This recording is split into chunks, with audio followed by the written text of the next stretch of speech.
Hello दोस्तों, बंदर हुआ की सीरीज़ में आज ये हमारा क्लास 9th एनसीईआरटी का चैप्टर 4 है परमाणु की संरचना। इसमें आज हम पढ़ते हैं पदार्थ के सूक्ष्म एवं अभाज्य कण को परमाणु कहते हैं। तो परमाणु क्या होता है? सूक्ष्म कण होता है और अविभाज्य, इसे हम विभाजित नहीं कर सकते। परमाणु के अंदर 3 अब परमाणु कण होते हैं, प्रोटॉन, न्यूट्रॉन और इलेक्ट्रॉन। प्रोटॉन धनावेशित होता है, जो परमाणु नाभिक के भीतर भाग में रहता है। यह तत्व के सभी रासायनिक गुण को धर्म को प्रदर्शित करता है। परमाणु में प्रोटॉन के घटने या बढ़ने से उसके रासायनिक गुणधर्म भी बदल जाते हैं। तो जो पदार्थ है उसके जो परमाणु में प्रोटॉन या घटने बढ़ने से जो है तत्व है उसके रासायनिक गुण क्या है, बदल जाते हैं। तो प्रोटॉन पर निर्भर करता है तत्व, जो उसके रासायनिक गुणधर्म है वो प्रोटॉन पर निर्भर करते हैं। न्यूट्रॉन जो है परमाणु का यह ऋणावेशित कण है। प्रोटॉन जो था वो धनावेशित कण था, जबकि न्यूट्रॉन जो है ये ऋणावेशित कण है। नाभिक के चारों ओर भिन्न भिन्न और निश्चित कक्षाओं में ये लाइनें ऊपर नीचे हैं। इलेक्ट्रॉन का ये है, न्यूट्रॉन का ये है। जो न्यूट्रॉन होता है वो नाभिक के उपस्थित बिना आवेश वाला कण है, तो इस पर कोई आवेश नहीं होता। न्यूट्रॉन जो है इस पर कोई आवेश नहीं होता। जिस पर कोई आवेश नहीं होता उसे क्या कहते हैं हम? न्यूट्रॉन। तो प्रोटॉन और न्यूट्रॉन जो है वो नाभिक के अंदर रहते हैं। प्रोटॉन पर धनावेश होता है जबकि न्यूट्रॉन पर कोई आवेश नहीं होता। और इलेक्ट्रॉन जो होता है ये जो है नाभिक के चारों ओर भिन्न भिन्न निश्चित कक्षाओं में चक्कर काटते हैं। और इस पर कैसा आवेश होता है? ये इस पर होता है ऋण आवेश। तो ये दोनों लाइनें ऊपर नीचे लिखी हुई हैं। हाइड्रोजन को छोड़कर ये सभी परमाणुओं के नाभिक में होते हैं। तो क्योंकि हाइड्रोजन में खाली सिर्फ प्रोटॉन होता है, तो हाइड्रोजन को छोड़कर सभी परमाणुओं में क्या होते हैं? न्यूट्रॉन होते हैं।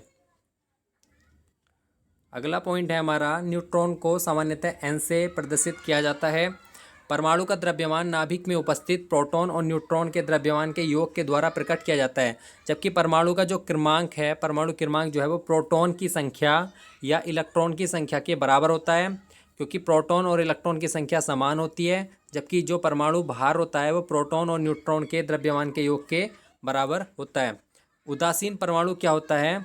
सामान्यतः कोई भी परमाणु उदासीन होता है, क्योंकि परमाणु में धन प्रोटॉन की संख्या ऋण इलेक्ट्रॉन की संख्या के बराबर होती है। यही कारण है कि किसी भी परमाणु पर नेट आवेश शून्य होता है, इसलिए परमाणु उदासीन होते हैं।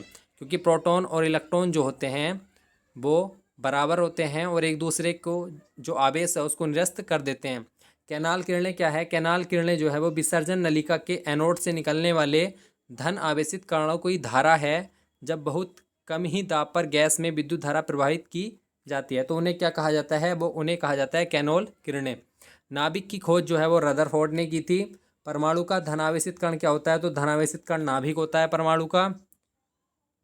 परमाणु में इलेक्ट्रॉनों की संख्या क्या है? प्रोटॉनों की संख्या के बराबर होती है। तो इलेक्ट्रॉन और प्रोटॉन क्या होते हैं? बराबर होते हैं, और यही जो है उसका परमाणु क्रमांक कहलाता है। परमाणु भार जो द्रव्यमान भार होता है, मतलब वो होता है प्रोटॉन और न्यूट्रॉन के बराबर, और इलेक्ट्रॉन और प्रोटॉन की संख्या होती है बराबर। इलेक्ट्रॉन नाभिक के चारों ओर निश्चित कक्षाओं में चक्कर लगाते हैं। ये जो है जब ऊर्जा पा जाते हैं इलेक्ट्रॉन तो उच्च ऊर्जा स्तर में चले जाते हैं। जब ऊर्जा का ह्रास हो जाता है तो निम्न ऊर्जा स्तर में आ जाते हैं। जब इलेक्ट्रॉन इस विविक्त कक्षा में चक्कर लगाते हैं तो उनकी ऊर्जा का विकिरण नहीं होता। परमाणु के नाभिक के चारों ओर इलेक्ट्रॉन के चक्कर लगाने के लिए विभिन्न एवं निश्चित कक्षाएं होती हैं। इन्हें क्या कहा जाता है? इन्हें कोष कहा जाता है। इन्हीं कक्षाओं का ऊर्जा स्तर होता है। मैंने अभी बताया कि अगर ऊर्जा का उत्सर्जन कर देते हैं तो निचली कक्षा में चले जाते हैं, अगर अवशोषण कर लेते हैं तो उच्च ऊर्जा स्तर में चले जाते हैं। किसी परमाणु के विभिन्न कोषों में इलेक्ट्रॉन के वितरण को इलेक्ट्रॉनिक विन्यास कहते हैं। तो इलेक्ट्रॉनिक विन्यास होता है 1s2 2s2 2p6, ये आपने पढ़ा ही होगा। किसी परमाणु के बाह्यतम कक्षा में उपस्थित संयोजी इलेक्ट्रॉन की संख्या उस तत्व की संयोजकता कहलाती है। तो जो बाह्य कक्षा की होती है संयोजकता, मतलब जो बाह्य कक्षा में इलेक्ट्रॉन होते हैं उसे हम सामान्यतः संयोजकता कहते हैं। एग्जाम्पल के तौर पे देख लेते हैं हम। एग्जाम्पल के तौर पे देखते हैं हम, सोडियम है तो इसका परमाणु क्रमांक कितना होता है? तो 11 होता है। 1s2 2s2 2p6, 1s2 2s2 2p6, 3s1। तो ये जो एक आया है, एक इलेक्ट्रॉन बाह्य कक्षा में है, तो ये इसकी संयोजकता कहलाती है। अगला है हमारा, किसी परमाणु के नाभिक में उपस्थित प्रोटॉन की कुल संख्या को परमाणु संख्या कहते हैं। तो ये प्रोटॉन की संख्या परमाणु संख्या कहती है, और प्रोटॉन की संख्या के बराबर इलेक्ट्रॉन की संख्या होती है, तो उसे भी परमाणु संख्या कहा जाता है। किसी परमाणु के नाभिक में उपस्थित कुल प्रोटॉन न्यूट्रॉनों की संख्या के योगफल को परमाणु द्रव्यमान कहा जाता है। तो प्रोटॉन और न्यूट्रॉन की संख्या जो है उनका अगर योगफल कर देंगे तो परमाणु द्रव्यमान आ जाता है, जबकि प्रोटॉन और इलेक्ट्रॉन की संख्या जो होती है वो परमाणु क्रमांक के बराबर होती है। समस्थानिक किसी तत्व के वे परमाणु जिनकी परमाणु संख्या तो बराबर होती है, जबकि परमाणु द्रव्यमान जो होता है वो भिन्न भिन्न होता है, तो वो क्या कहलाता है, वो समस्थानिक कहलाता है। ऐसे परमाणु जिनकी द्रव्यमान संख्या तो समान होती है परंतु परमाणु संख्या भिन्न होती है, उन्हें क्या कहा जाता है, उन्हें कहा जाता है समभारिक। अब थोड़े क्वेश्चन उनको देख लेते हैं। कैनाल किरणें, इसके बारे में हमने पढ़ लिया था। विसर्जन नलिका के एनोड से निकलने वाले धनावेशित विकिरणों की धारा जब बहुत ही कम दाब पर गैस में से विद्युत धारा प्रवाहित की जाती है तो उसे कैनाल किरणें कहा जाता है। और इसकी खोज किसने की है, ई गोल्डस्टीन ने इसकी खोज की है। किसी परमाणु में एक इलेक्ट्रॉन और एक प्रोटॉन है तो इसमें कोई आवेश होगा या नहीं। जब किसी परमाणु में धनावेश या ऋणावेश बराबर हो तो परमाणु विद्युत रूप से उदासीन हो जाता है, इसलिए इस पर कोई आवेश नहीं होगा। परमाणु उदासीन है, इस तथ्य को थॉम्सन के मॉडल के आधार पर स्पष्ट कीजिए। थॉम्सन है ये, थॉम्सन के परमाणु मॉडल के अनुसार परमाणु एक धनावेशित गोला है जिसमें इलेक्ट्रॉन क्रिसमस केक में लगे सूखे मेवे की तरह धसे रहते हैं। तो ये थॉम्सन ने दिया था, फिर उसके बाद रदरफोर्ड ने भी दिया अपना। ये कक्षाएं हैं, ये नाभिक हो गया, इसके बाहर कक्षाएं होती हैं K, L, M, N। अगर N एक है तो K कक्षा होगी, 2 है तो L होगी, 3 होगी तो M, 4 है तो N होगी। क्या अल्फा कणों का प्रकीर्णन प्रयोग सोने के अतिरिक्त दूसरी धातु की पन्नी पर भी संभव होगा? यदि सोने की बजाय अन्य किसी धातु को सोने की पन्नी जितना यदि पतली चादर बनाई जा सकती है तो परिणाम सोने जैसे ही आ सकते हैं। अगर सोने जैसी पतली चादर बनाई गई तो ही परिणाम आएंगे। परमाणु के 3 अपरमाणु कणों के नाम लिखिए। तो इलेक्ट्रॉन E से, प्रोटॉन P+ और न्यूट्रॉन N। इलेक्ट्रॉन पर ऋणावेश होता है, प्रोटॉन पर धनावेश होता है, न्यूट्रॉन पर कोई आवेश नहीं होता। हीलियम परमाणु का द्रव्यमान 4U है, उसके नाभिक में 2 प्रोटॉन होते हैं, तो इसमें कितने न्यूट्रॉन होंगे? तो 2 प्रोटॉन हैं तो 2 ही न्यूट्रॉन होंगे, तभी उन दोनों का योग जो है परमाणु द्रव्यमान संख्या कहलाता है। कार्बन और सोडियम के परमाणुओं के इलेक्ट्रॉन वितरण कीजिए। तो जो सोडियम है उसका 2, 8, 1 है, तो ये वाला कक्षक पूरा है 2 का, 8 का कक्षक पूरा है, तो बाहर वाली कक्षा में 1 इलेक्ट्रॉन है, तो इसकी संयोजकता कितनी हो जाएगी, 1। इस प्रकार से ही ये अन्य प्रश्न भी हैं। क्लोरीन की परमाणु संख्या 17 है, तो इसका 2, 8, 7 हो जाएगा। बाहर के कक्षा में 7 इलेक्ट्रॉन हैं, तो ये अपने दूसरी को 7 इलेक्ट्रॉन तो नहीं देगा, लेकिन अपनी संयोजकता 8 पूरी करने के लिए 1 इलेक्ट्रॉन ले लेगा, तो इसकी संयोजकता कितनी हो जाएगी, 1 हो जाएगी।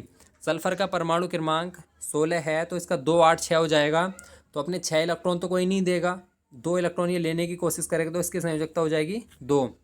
तो इस प्रकार से आप संयोजकता निकाल सकते हैं। तो ये प्रश्न है, इसी प्रकार से प्रश्न पूछे हुए हैं। ये प्रोटियम, ड्यूट्रोनियम, टाइटेनियम है। 1s1, 1s2, 1s3 होता है। 1 इलेक्ट्रॉन है, 1 प्रोटॉन है, 1 इलेक्ट्रॉन 1 प्रोटॉन। ड्यूटोरियम में 1 न्यूट्रॉन भी आ जाएगा। ट्राइटेन में 1 इलेक्ट्रॉन और 1 प्रोटॉन और 2 न्यूट्रॉन हो जाते हैं। तो 1h1 होता है प्रोटियम, 1s2 हो जाता है ड्यूट्रॉन, और 1s3 हो जाता है ट्राइटन। तो यहाँ पे जो 1s3 है, यहाँ पे प्रोटॉन तो 1 ही है, जबकि न्यूट्रॉन कितने हो जाएंगे, 2 हो जाएंगे, क्योंकि ये परमाणु भार है 3, तो 1 प्रोटॉन मिलकर और 2 न्यूट्रॉन मिलकर क्या है, परमाणु द्रव्यमान संख्या बनाएंगे। तो इस प्रकार से ये 3 हो जाएंगे। समस्थानिक और समभारिक के किसी एक युग्म का इलेक्ट्रॉन विन्यास कीजिए। तो ये जो है 6C14 और 6C12 जो है, यहाँ पे समस्थानिक है, परमाणु क्रमांक क्या है, सेम है, 6 है दोनों में, तो ये समस्थानिक हो जाएंगे। जबकि यहाँ पे न्यूट्रॉन की संख्या 6 है, यहाँ पे न्यूट्रॉन की संख्या कितनी है, 8। तो यहाँ पे न्यूट्रॉन की संख्या अलग अलग है, लेकिन यहाँ पे ये समभारिक का उदाहरण है। यहाँ पे द्रव्यमान संख्या समान है 40, यहाँ पे भी द्रव्यमान संख्या समान है 40, लेकिन परमाणु क्रमांक असमान है 18 और 20। तो ये समभारिक का उदाहरण होता है, क्योंकि यहाँ पे न्यूट्रॉन की संख्या समान है। तो इस प्रकार से देख लेते हैं, ये इलेक्ट्रॉन, प्रोटॉन, न्यूट्रॉन के गुण हैं। संकेत इसको हम इस प्रकार से रिप्रेजेंट करते हैं, प्रोटॉन को इस प्रकार, न्यूट्रॉन को इस प्रकार से रिप्रेजेंट करते हैं। द्रव्यमान की बात करें तो 9.1 गुणा 10⁻31 kg होता है इलेक्ट्रॉन का, -1.67 गुणा 10⁻27 kg प्रोटॉन का होता है। न्यूट्रॉन का 1.67 गुणा 10⁻27 kg होता है। ये होता है न्यूट्रॉन का। इलेक्ट्रॉन इस पर ऋणावेश होता है, इकाई ऋणावेश होता है 1.6 गुणा 10⁻19 कूलाम। प्रोटॉन पर यह धनात्मक होता है, जबकि न्यूट्रॉन पर कोई आवेश नहीं होता। तो ये इस प्रकार से है। ये कुछ रदरफोर्ड की परमाणु सीमाएं हैं। थॉम्सन परमाणु मॉडल है। तो ये इस प्रकार से आज हमारा 4th चैप्टर था। इतना ही बहुत है इंपॉर्टेंट, इतना ही आप अच्छे से पढ़ लें परमाणु की संरचना। तो ये हमारा 9th क्लास की एनसीईआरटी का 4th चैप्टर था। इसके बाद आगे के चैप्टर भी करेंगे। तो 9th और 10th की जो एनसीईआरटी है वो बंद दरोगा के लिए कंप्लीट कराई जाएगी।